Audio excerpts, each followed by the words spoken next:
Bismillahirrahmanirrahim. Assalamualaikum warahmatullahi wabarakatuh. Alhamdulillah.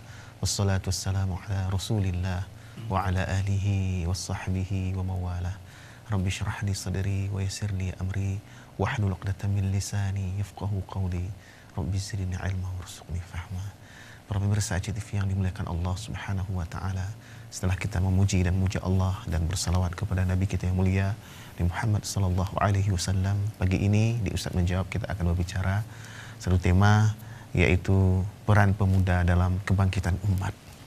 Bersama kita sudah hadir seorang narasumber yang sudah tidak asing lagi di layar televisi kita. Beliau bernama Ustaz Rahmat Ibnu Umar. Nah, kita akan bicara lebih banyak berkaitan dengan tema ini. Para pemirsa yang dimuliakan Allah Subhanahu wa taala, ada satu ungkapan dari Ibnu Abbas, ya. Saya teringat dengan ungkapan beliau. Beliau menyampaikan saat terjadi peperangan Badar. Perang Badar, Ustaz. Jadi kata Ibnu Abbas,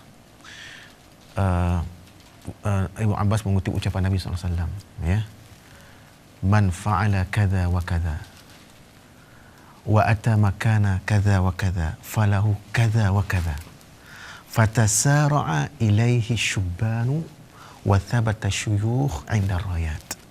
Ya.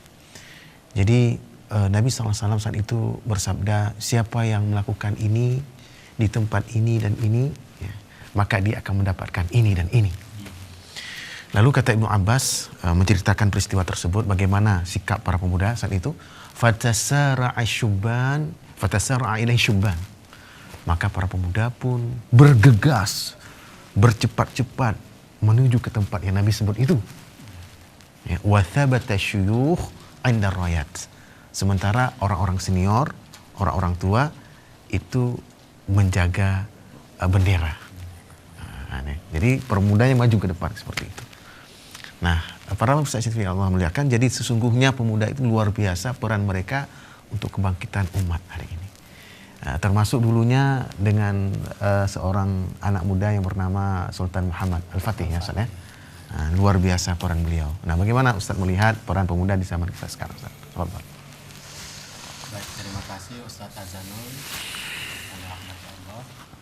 Alhamdulillah, pemirsa ACTV dimanapun berada. Assalamualaikum warahmatullahi wabarakatuh. Waalaikumsalam warahmatullahi wabarakatuh. Alhamdulillah, pagi ini kita berdiskusi tentang peran pemuda dalam kebangkitan umat. Iya.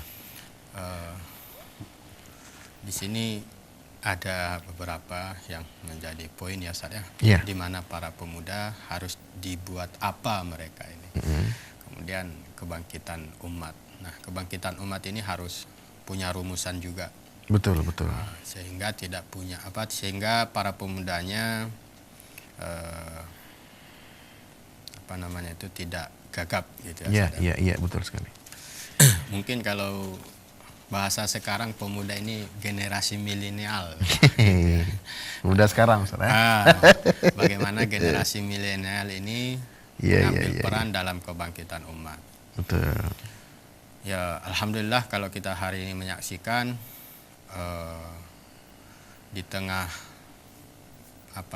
kehidupan kaum muslimin yang begitu buruk, gitu ya. Telah bermunculan para generasi muda yang beraktivitas di dalam upaya membangkitkan umat ini. Iya. Karena memang kalau kita juga kembali ke sejarah, hampir perubahan-perubahan dan upaya membangkitkan masyarakat dan umat itu dimulai oleh para pemuda. Iya. Kalau kita lihat ketika Ibrahim alaihissalam diutus oleh Allah kepada kaumnya, pada saat itu beliau juga masih terkategori pemuda, bahkan disebutkan dalam Al-Quran. Kami mendengar ada pemuda yang membacakan ini dan itu, kata orang kaumnya, ya Ustaz, ya. Betul sekali. Iya. Kemudian kalau kita juga memperhatikan Musa alaihissalam, beliau juga di usia muda juga dalam melawan keangkuhan dari Firaun ya Ustaz ya. Ya. Bahkan Nabi kita Muhammad sallallahu alaihi wasallam juga ditopang dakwahnya, ditopang upaya beliau membangkitkan umat itu oleh para pemuda yang luar biasa.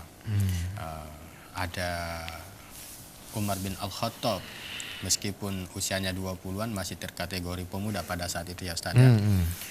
Ada Ali bin Abu Thalib, ada Mus'ab bin Umair ya. Kalau Mus'ab bin Umair itu mungkin sulitlah kita mencari padanannya sekarang Ustaz ya. Iya, iya betul. Dari sisi jalur keturunan sudah terhormat, dari sisi wajah luar biasa, tapi dengan menyatunya beliau dengan Islam, kemewahan dan status anak orang terhormat dan orang paling kaya itu tidak menghalanginya untuk menjadi pemeran penting dalam membangkitkan masyarakat jahiliyah. Kalau kita hitung-hitung, Mus'ab bin Umair itu ketika masuk Islam juga masih muda ya Ustaz, betul, ya? Masih muda. Yeah. Yang entah usia di bawah 20. Kemudian ketika beliau diutus ke Yastrib untuk mengikuti kaum Aus dan Hajrat yang telah melakukan sumpah setia kepada Nabi. Betul. Dalam keislaman mereka sebelum peristiwa Baiat Aqabah kedua Ustaz ya. Nah, kan Mus'ab bin Umair ini yang ikut ke Yastrib itu, di mana di Yastrib bersama tokoh-tokohnya di Yastrib itu melakukan dakwah. Kalau kita hitung-hitung lebih kurang 3 tahunnya Mus'ab bin Umair bisa memasukkan Islam di Yastrib itu hingga tidak ada lagi disebutkan yang tidak membicarakan Nabi Muhammad dan Islam. Walaupun positif dan negatifnya ya Ustaz ya. Iya. Tapi dari sisi aktivitas yang dilakukan oleh Mus'ab bin Umair itu telah membuat masyarakat Yastrib memperbincangkan Islam, dan kita akhirnya tahu dengan upaya yang serius dari Mus'ab bin Umair di Yastrib lah kemudian didapatkan baiat yang kedua Ustaz ya. Baiat untuk menyerahkan hidup dan mati mereka kepada Islam dan kesiapan mereka untuk menanggung segala risiko bersama Nabi untuk mengatur, mengurus mereka dengan Islam. Karena memang hakikat ketika menganut kalimat la ilaha illallah Muhammadar Rasulullah bukan hanya kita mengakui atau mengimani tidak ada yang menciptakan selain Allah, tapi juga tidak ada yang memutuskan urusan selain Allah, dan juga tidak ada yang membuat ketetapan kecuali Allah, dan hanya Nabi Muhammad yang menjadi sandaran dalam mengurusi masyarakat. Dan itu yang dilakukan oleh masyarakat Yastrib yang mereka kemudian dikenal dalam agama sebagai kaum Ansor. Ansorullah ya Ustaz ya. Kaum Ansor yang memang dalam sumpah mereka itu meski harus kehilangan tokoh-tokoh mereka, mereka akan menjaga Islam, menjaga Nabi Muhammad SAW. Jadi memang kalau kita bicara pemuda, dari zaman ke zaman itu selalu diperankan oleh para pemuda Ustaz. Diperankan oleh para pemuda. Bahkan di Indonesia pun dulu perlawanan terhadap penjajah itu juga banyak diperankan oleh pemuda. Betul, ada Jenderal Sudirman, betul ada Buya Hamka. Buya Hamka di masa mudanya kan luar biasa Ustaz ya. Jadi saya kira memang kalau kita bicara membangkitkan umat, maka para pemuda harus dioptimalkan di sana. Dan ini juga yang disadari oleh orang-orang asing itu Ustaz. Di mana para pemuda saat ini disibukkan dengan hal-hal yang tidak berkontribusi dalam membangkitkan umat. Waktunya para pemuda ini disibukkan dalam perkara-perkara yang tidak berkontribusi untuk membangkitkan umat. Baik Ustaz, nanti kita lanjutkan, kita ikuti dulu pesan-pesan berikut ini.